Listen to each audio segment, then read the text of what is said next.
स्वागत है आपका एच जे एडुकेशन हिंदी में। इस वीडियो में हम लोग कंट्रोलिंग के बारे में पढ़ेंगे और साथ ही साथ कंट्रोलिंग के प्रोसेस के बारे में जानेंगे। कंट्रोलिंग मैनेजमेंट का एक इंपॉर्टेंट फंक्शन होता है। कंट्रोलिंग का मतलब होता है यह इंश्योर करना कि ऑर्गेनाइजेशन में जितने भी काम हैं सब प्लान के हिसाब से कंप्लीट हो।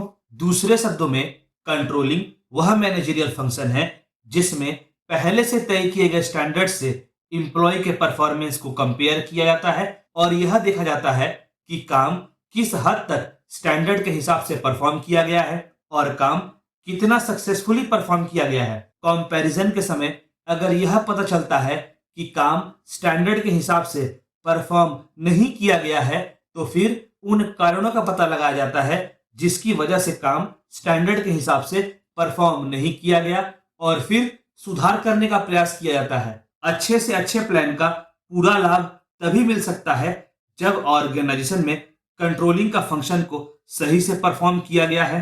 जब ऑर्गेनाइजेशन में कंट्रोलिंग के फंक्शन को प्रॉपरली परफॉर्म किया जाता है तभी अच्छे से अच्छे प्लान का ऑर्गेनाइजेशन को पूरा लाभ पूरा फायदा मिलता है। अगर प्लानिंग में कोई गलती है तो कंट्रोलिंग की सहायता से उस गलती का पता लगाया जा सकता है और यह भी जाना जा सकता है कि उस गलती को कैसे ठीक किया जाए। कंट्रोलिंग की सहायता से काम का स्टैंडर्ड को मेंटेन किया जा सकता है और काम को इफेक्टिवली और एफिशिएंसी से पूरा किया जा सकता है। ऑर्गेनाइजेशन के सक्सेस के लिए कंट्रोलिंग का फंक्शन बहुत इंपॉर्टेंट होता है। जितना अच्छे से कंट्रोलिंग का फंक्शन को परफॉर्म किया जाएगा उतना ऑर्गेनाइजेशन के सक्सेसफुल होने के चांसेस बढ़ जाएंगे।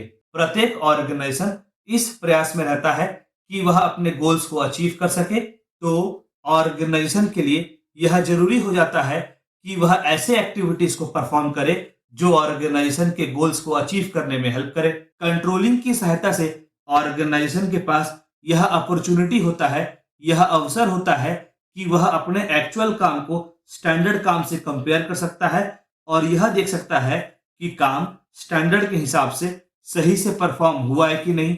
कंट्रोलिंग के हेल्प से काम में आने वाले डेविएशंस को तो नहीं रोका जा सकता बल्कि करेक्टिव एक्शन की सहायता से डेविएशन को कम जरूर किया जा सकता है। कंट्रोलिंग के प्रोसेस को फॉलोइंग स्टेप्स में बांटा जा सकता है। पहला, सेटिंग स्टैंडर्ड। कंट्रोलिंग प्रोसेस का पहला स्टेप होता है परफॉर्मेंस के स्टैंडर्ड को सेट करना।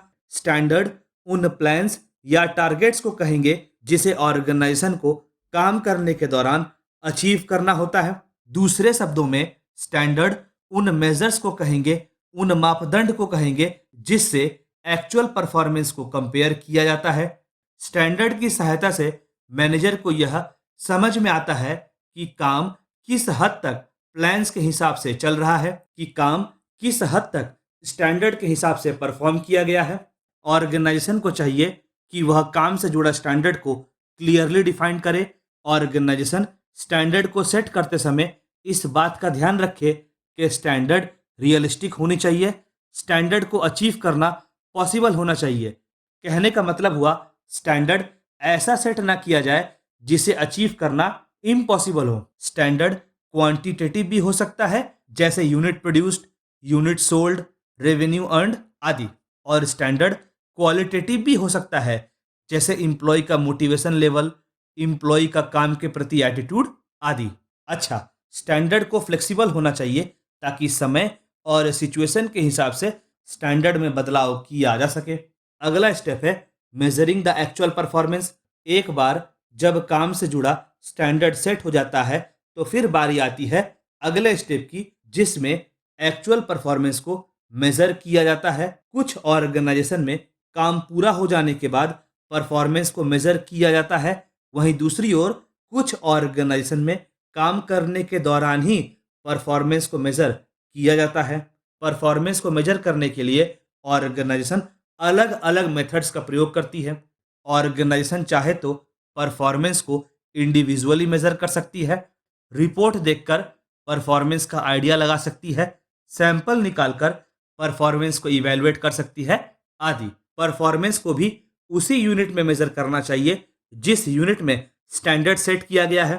अगर स्टैंडर्ड को किलोग्राम के टर्म्स में सेट किया गया है तो परफॉर्मेंस को भी किलोग्राम में ही मेजर करना चाहिए। जैसा कि हम लोगों ने देखा कि स्टैंडर्ड क्वांटिटेटिव टर्म्स में होता है और क्वालिटेटिव टर्म्स में भी होता है, तो एक्चुअल परफॉर्मेंस को भी क्वालिटेटिव और क्वांटिटेटिव दोनों टर्म्स में मेजर करना चाहिए। अगला स्टेप है कंपैरिजन ऑफ परफॉर्मेंसेस।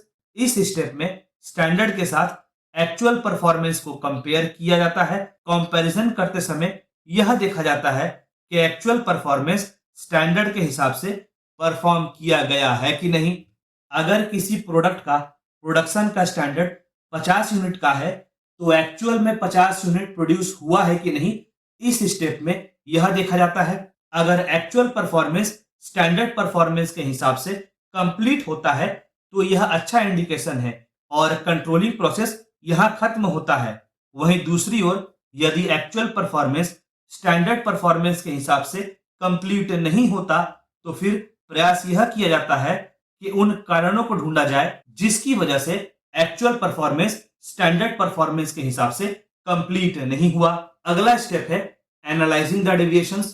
प्रैक्टिकली देखा जाए तो एक्चुअल परफॉर्मेंस और स्टैंडर्ड परफॉर्मेंस में थोड़ा बहुत तो डेविएशन होता ही है, तो इस स्टेप में ऑर्गेनाइजेशन डेविएशंस को एनालाइज करती है और यह तय करती है कि कितना डेविएशन एक्सेप्टेबल होगा। इसके अलावा ऑर्गेनाइजेशन को हमेशा मेजर डेविएशन पर फोकस करना चाहिए और उन्हें ठीक करने का प्रयास करना चाहिए। ऑर्गेनाइजेशन को ऐसे डेविएशन पर ध्यान देना चाहिए जो ओवरऑल परफॉर्मेंस को प्रभावित कर सकता है। ऑर्गेनाइजेशन के मैनेजमेंट को डेविएशन का रेंज तय करना चाहिए कि अगर इस रेंज में डेविएशन होता है तो ठीक है, यदि डेविएशन इस रेंज से बाहर है तो फिर उन डेविएशंस पर स्पेशल ध्यान देना जरूरी हो जाता है। अगला स्टेप है करेक्टिव एक्शन। इस स्टेप में ऑर्गेनाइजेशन करेक्टिव एक्शंस अडॉप्ट करती है ताकि डेविएशंस को कम किया जा सके और एक्चुअल परफॉर्मेंस और स्टैंडर्ड परफॉर्मेंस के बीच में अंतर को, डिफरेंस को कमाया जा सके। अगर एक्चुअल परफॉर्मेंस और स्टैंडर्ड परफॉर्मेंस के बीच में डेविएशन बहुत ज्यादा होता है तो फिर मैनेजमेंट को तुरंत एक्शन लेना चाहिए ताकि समय रहते डेविएशंस को कमाया जा सके। एम्प्लॉइज को ट्रेनिंग दिया जा सकता है ताकि वे काम को और अच्छे से परफॉर्म करें, जिसकी वजह से एक्चुअल परफॉर्मेंस और स्टैंडर्ड परफॉर्मेंस में ज्यादा डेविएशन ना हो।